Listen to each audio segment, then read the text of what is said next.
Welcome to Dollhouse Lane, where nightmares come in miniature. Oh, look at that adorable dollhouse. Isn't it just the cutest thing you've ever seen? Those tiny furniture pieces, the miniature family, and that charming little picket fence. Or maybe that's just your soul trying to escape. Because, dear reader, behind those perfectly painted shutters and meticulously crafted roof tiles lies a world of unspeakable horror. A world where your wildest nightmares come to life in 1/12 scale. You might think I'm being dramatic. After all, how could something so small and innocent be a source of terror? Well, let me ask you this. Have you ever woken up in the middle of the night, feeling like you're being watched?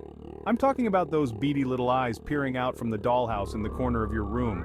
Those lifeless, painted-on smiles that seem to grow wider in the moonlight. But surely, you say, it's all in my imagination.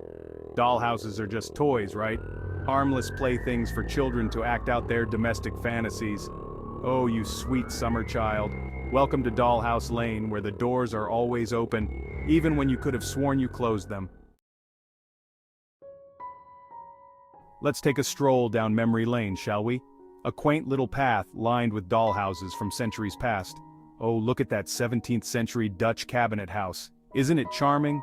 Well, hold on to your miniature hats, folks, because we're about to uncover the sinister origins of these seemingly innocent playthings. You see, dollhouses weren't always meant for children. They were originally created as display cases for the wealthy to show off their exquisite taste and obscene amounts of money. Because nothing says I'm filthy rich quite like a tiny, perfect replica of your already enormous mansion. But here's where it gets interesting. And by interesting, I mean terrifying. These dollhouses were often used to teach young girls about their future roles as homemakers. Imagine that, trapped in a life-size dollhouse, forced to arrange tiny furniture for eternity. And let's not forget the Victorian era, when dollhouses took a delightfully morbid turn. Nothing says childhood innocence quite like a miniature funeral parlor complete with tiny coffins and grieving dolls. Sweet dreams, children. In the 20th century, dollhouses became the perfect canvas for recreating crime scenes. So the next time you see a dollhouse, ask yourself, is it a toy or a tiny murder scene waiting to happen? Now I know what you're thinking. It's just a dollhouse. How could it possibly be plotting against me? Well, my dear naive friend, let me enlighten you on the ways of the miniature menace. First of all, have you ever noticed how dollhouses always seem to be watching you? Those tiny windows, perfect for little doll eyes to peer out of, tracking your every move. And don't even get me started on the doors that mysteriously open and close when you're not looking. It's like the dollhouse is taunting you, daring you to catch it in the act.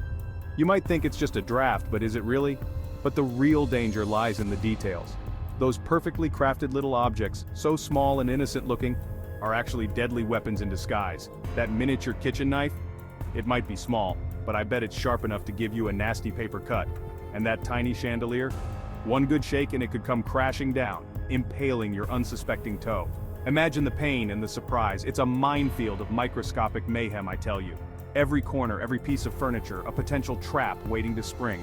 Let's not forget the psychological warfare these dollhouses wage on us. They're a constant reminder of our own inadequacies. Oh, look at that perfectly clean dollhouse kitchen, with its tiny spotless dishes and gleaming floors. Meanwhile, your real kitchen looks like a tornado hit it. The contrast is almost unbearable.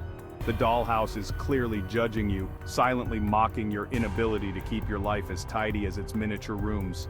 It's like a tiny, perfect world that you can never live up to. Section 4. The Unseen Residence, when dolls come alive. Ah, the age-old question, do dolls come to life when we're not looking? The answer, my friends, is a resounding and terrifying yes, but don't take my word for it. Just ask little Timmy, who swears he saw his sister's dollhouse family having a tea party at 3 a.m. Of course, his parents chalked it up to an overactive imagination and too many late-night snacks. But we know better, don't we? We know that when the lights go out and the humans are fast asleep, that's when the real fun begins in dollhouse land. Picture this. Tiny feet pattering across miniature hardwood floors, the soft creak of dollhouse doors swinging open, and the faint whisper of porcelain lips discussing the day's events. Did you see how messy the human's room was today? One doll might say to another, disgraceful. In our house, everything is always in perfect order. And then they all have a good laugh at our expense, those judgmental little plastic jerks. But it's not all gossip and giggles in the dollhouse after dark. Oh no, sometimes things take a sinister turn. You see, dolls have been known to get restless. Tired of their confined spaces and limited mobility, they might decide to venture out into the human world. And that's when the real trouble begins. Have you ever woken up to find your things slightly out of place? A book moved, perhaps, or a drawer left open? You might blame it on forgetfulness or a mischievous pet, but I'm here to tell you the truth. It was the dolls. These seemingly innocent toys have a life of their own, a secret world that we can only imagine. So next time you see a doll, remember it might just be waiting for the right moment to come alive. And who knows what they might be planning when the lights go out and the house falls silent.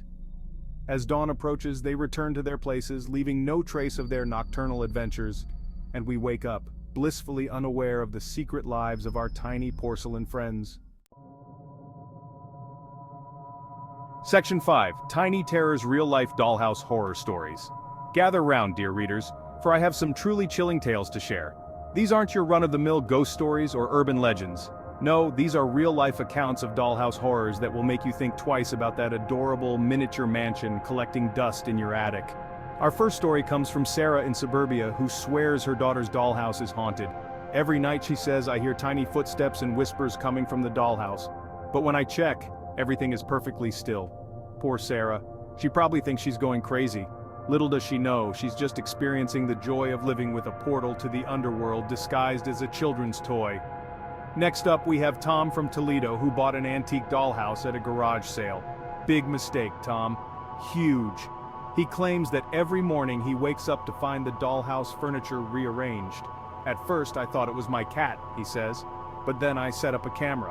What I saw, well, let's just say I'm looking for a new home. Preferably one without any dollhouses within a 50-mile radius. Oh, Tom, if only you knew that dollhouses are like bed bugs. Once they've got you, they're nearly impossible to get rid of. I hope you like your new tiny overlords. But wait, it gets worse.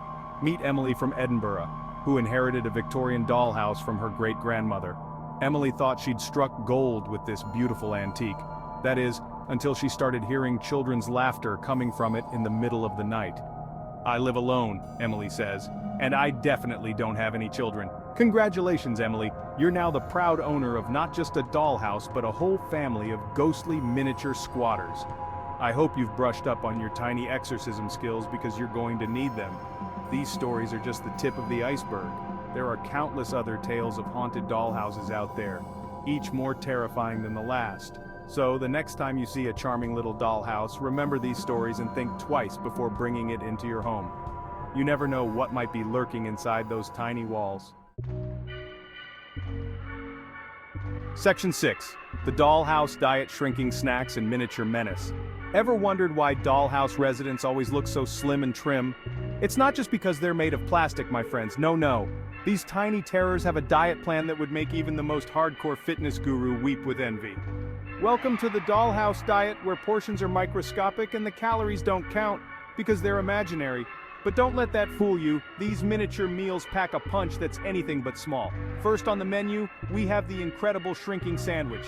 It looks like a regular sandwich, only it's the size of your thumbnail. But beware, one bite of this tiny terror and you might find yourself shrinking down to dollhouse size. Imagine trying to explain that to your boss. Sorry I'm late for the meeting. I got trapped in my daughter's dollhouse after eating a suspiciously small BLT. Yeah, good luck with that one.